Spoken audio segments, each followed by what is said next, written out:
The pineapple that destroyed their alibi. Sometimes the smallest details carry the most weight. A bowl, a glass, a piece of fruit, barely touched. In the JonBenet Ramsey case, investigators collected hundreds of pieces of evidence. They photographed every room. They tested fibers, analyzed DNA, examined handwriting, documented blood spatter patterns. They built timelines, interviewed witnesses, pursued leads across the country. But there's one piece of evidence that sits at the center of everything. One finding that quietly dismantles every timeline the family provided. One detail so simple, so domestic, so ordinary that it's easy to overlook, until you realize what it means. On the kitchen table in the breakfast nook, crime scene investigators found a bowl of pineapple mixed with milk.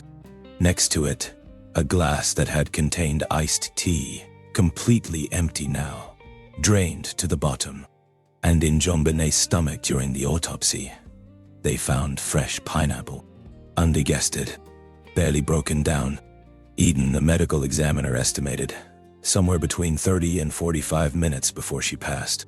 This pineapple is a timeline marker, a biological timestamp that tells us JonBenet was alive, awake, and eating after the family came home that night.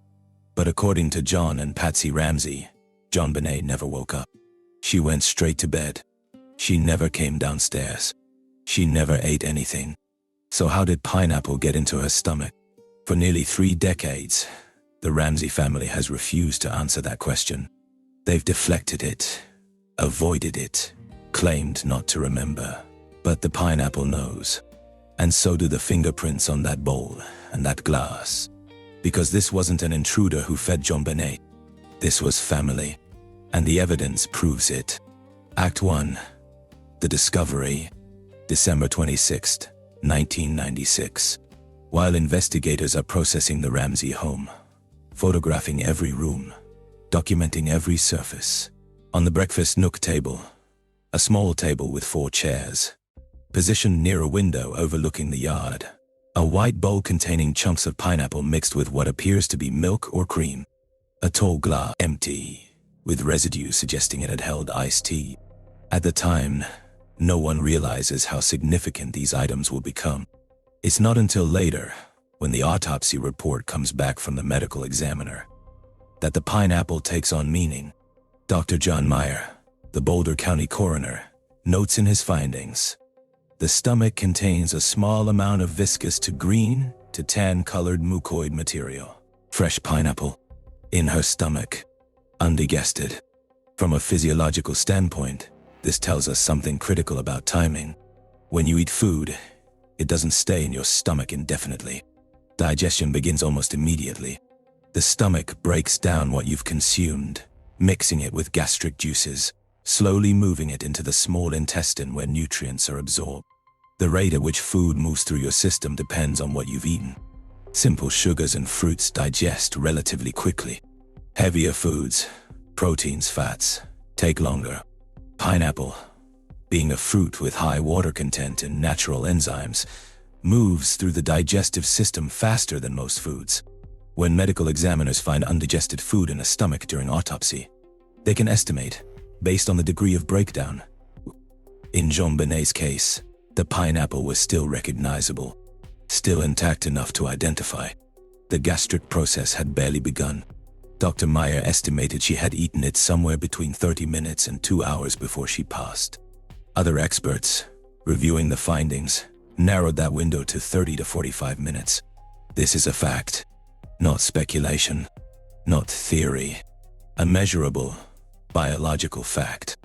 JonBenet ate pineapple within about half an hour to 45 minutes of the time her life ended. Now let's think about what this means for the timeline. According to John and Patsy Ramsey, the family arrived home from Fleet and Priscilla White's Christmas party around 9 or 9:15 that evening. Some accounts say 10 o'clock. The timeline has shifted over the years, which is itself noteworthy. John says he carried JonBenet from the car. She was sound asleep. He brought her upstairs to her bedroom. Patsy helped change her into pajamas or a nightgown. Accounts vary. JonBenet never woke up. Burke went to his room. Patsy went to her room. John went to his room.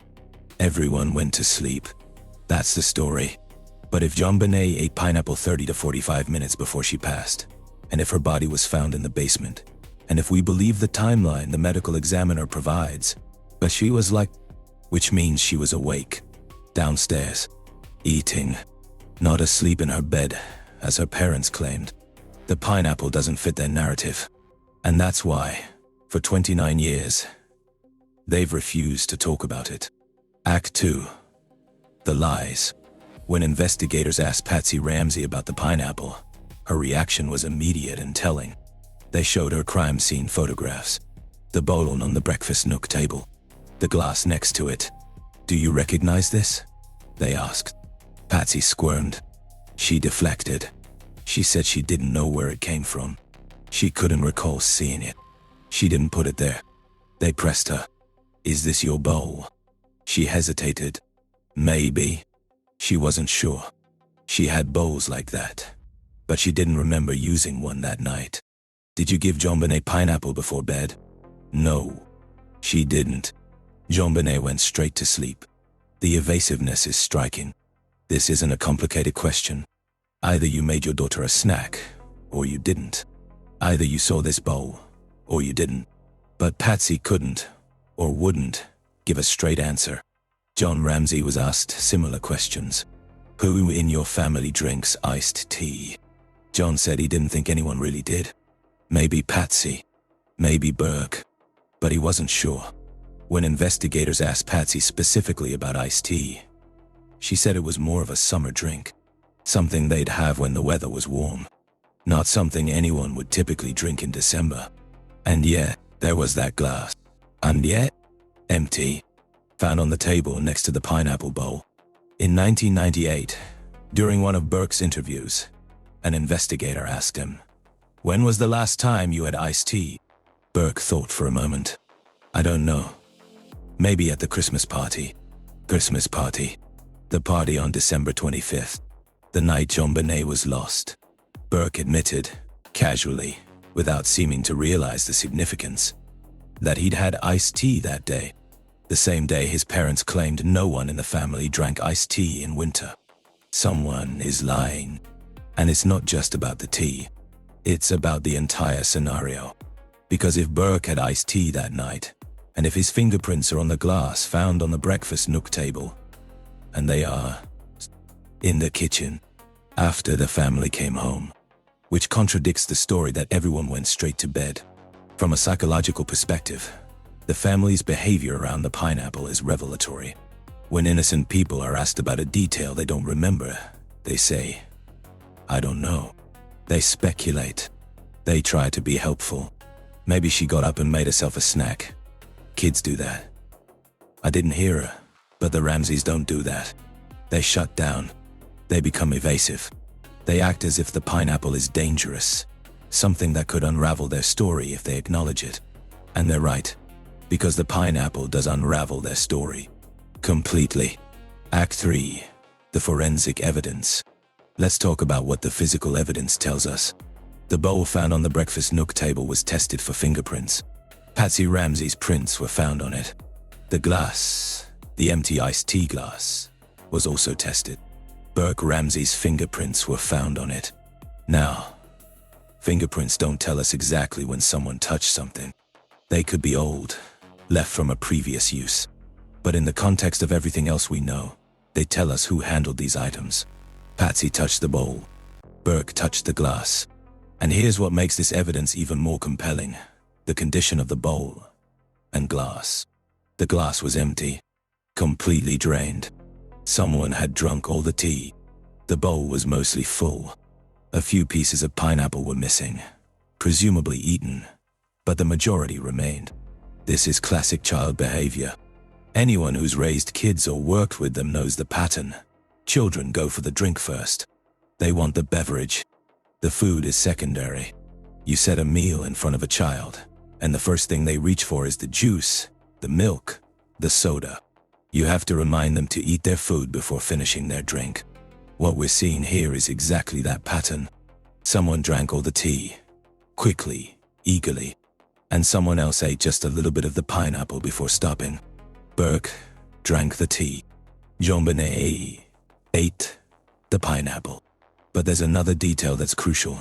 Where these items were found, the breakfast nook table had 4 chairs. According to Patsy, each family member had a usual seat. When investigators asked her to identify where everyone typically sat, she pointed them out. JonBenet usually sat with her back to the kitchen. John sat to her right. Burke sat across from JonBenet. Patsy sat to Burke's right, across from John. The bowl and the glass weren't placed in front of anyone's seat.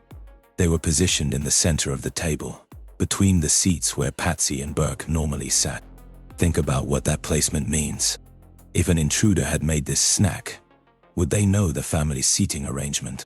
Would they carefully place the bowl and glass between specific family members' seats?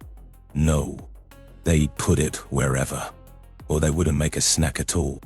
But if a family member made this snack, if Patsy prepared pineapple and set it out for her children, if Burke got himself tea and sat down at his usual spot, then the placement makes perfect sense. This is where shared food would go in a family setting, between the people who are eating it. From an anthropological perspective, the breakfast nook tells a story about routine, about family patterns, about how people inhabit domestic space, and everything about this scene, the bowl, the glass, not to intrusion. Act 4. What this proves. Let's pull back and look at what the pineapple evidence actually proves. First, JonBenet was alive and awake after the family came home from the Christmas party. She didn't go straight to bed and stay asleep, as her parents claimed. She was up. She was in the kitchen or the breakfast nook area. She was eating. Second, she was with Burke. His fingerprints are on the tea glass. The glass was found next to the pineapple bowl. The 2 items are connected.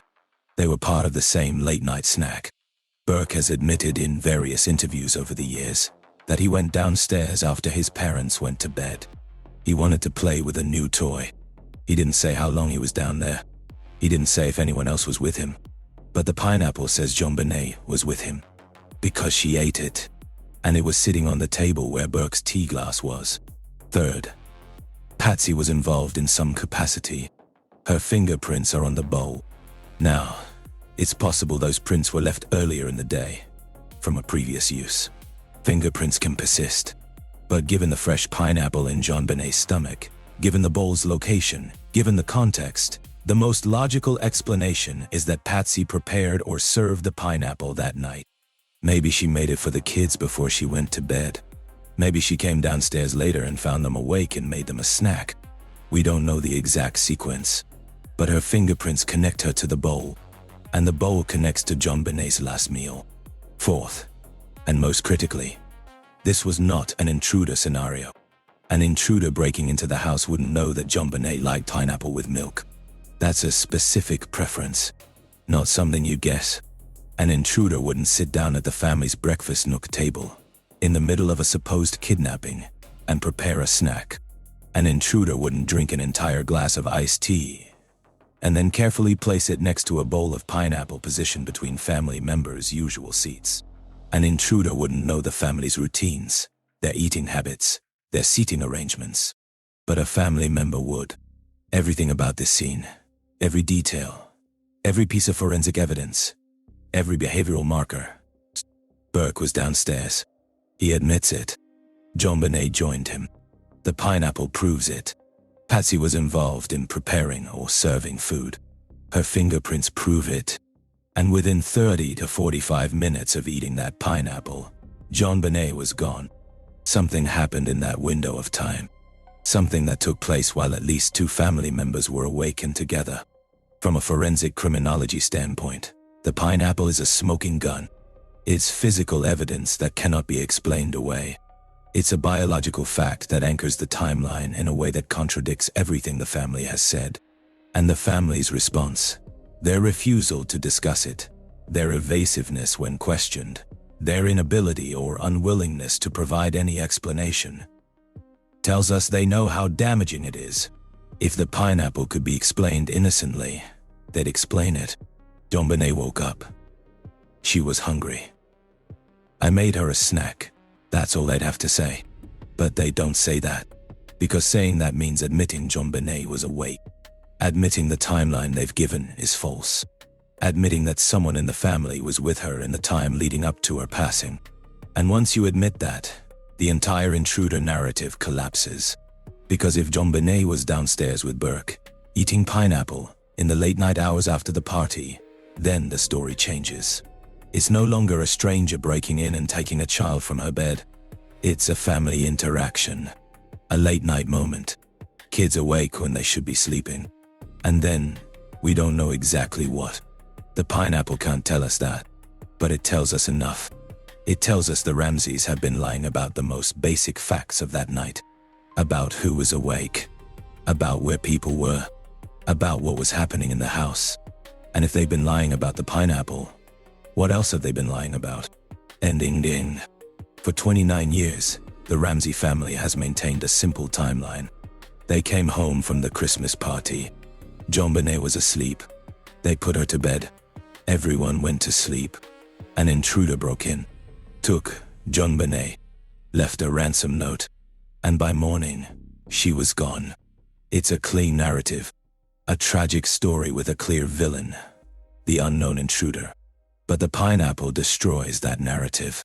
Because JonBenet didn't stay asleep. She didn't stay in bed. She was awake. She was downstairs. She was eating. And she was with family. Burke's fingerprints on the tea glass he drained completely. Patsy's fingerprints on the bowl of pineapple barely touched. JonBenet's stomach containing the evidence of her last meal. This isn't speculation. This isn't theory. This is forensic fact. Biological evidence. Timeline reconstruction based on what the body itself tells us. The family has spent 3 decades refusing to talk about the pineapple. Deflecting questions. Claiming they don't know, don't remember, can't explain. But their silence speaks. Because the pineapple proves they're lying. About the timeline. About who was awake. About what happened that night. It proves that within 30 to 45 minutes of JonBenet eating a simple snack, pineapple with milk, prepared or served by someone who knew she liked it that way, and the people who were with her, who touched that bowl and that glass. In the next episode, we're going to examine the person whose presence that night keeps appearing in the evidence, but disappearing from the narrative. The person whose fingerprints are on the tea glass, whose DNA is on the Barbie nightgown, whose history includes a prior violent incident with JonBenet that required medical attention, whose behavior in interviews shows someone who's been coached, who knows what not to say, who smiles at inappropriate moments and deflects questions with practiced ease. We're going to talk about Burke Ramsey, and we're going to ask the question that's been circling this case since the beginning. What if the person responsible wasn't an adult at all? What if the truth is simpler and darker than anyone wanted to believe? The pineapple has already told us they're lying. Now we need to understand why.